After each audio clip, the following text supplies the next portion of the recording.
আওয়ামী লীগ, শ্রমিক লীগ এরা সম্মিলিতভাবে আমাকে হামলা করে মৃত ভেবে আমাকে ফেলে রেখে গিয়েছিল। পরবর্তীতে আমি জিয়াউর রহমানের আদর্শ লালন করি। শহীদ প্রেসিডেন্ট জিয়াউর রহমান নারীর ক্ষমতায়নে বিশ্বাসী ছিলেন এবং আপনারা জানেন বাংলাদেশে যে গার্মেন্টস শিল্প প্রতিষ্ঠা করেছিলেন, যেটা নারীর কর্মসংস্থানের সবচেয়ে বড় সেক্টর, সেটা কিন্তু শহীদ প্রেসিডেন্ট জিয়াউর রহমানের হাত ধরে তৈরি বাংলাদেশের সৃষ্টি। এবং বাংলাদেশের অন্যতম রেমিটেন্সের অন্যতম উৎস হচ্ছে এই গার্মেন্টস এবং নারীর শ্রমের যে বাজারটা সবচেয়ে সর্ববৃহৎ বাজার হচ্ছে গার্মেন্টস শিল্প।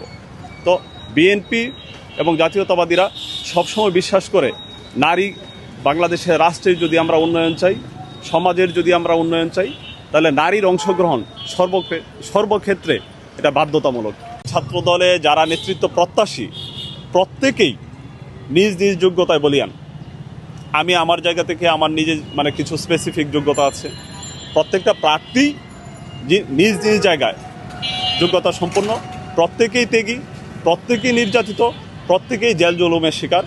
আমিও জেল জুলুমের শিকার হয়েছি অসংখ্যবার। এমনকি ছাত্রলীগ, আওয়ামী লীগ, শ্রমিক লীগ এরা সম্মিলিতভাবে আমাকে হামলা করে মৃত ভেবে আমাকে ফেলে রেখে গিয়েছিল। পরবর্তীতে আমি ফুটেজে দেখেছি যে পুলিশের ভ্যানে আমাকে মৃত ভেবে নিয়ে যাচ্ছে, মেডিকেলে নিয়ে গিয়েছিল।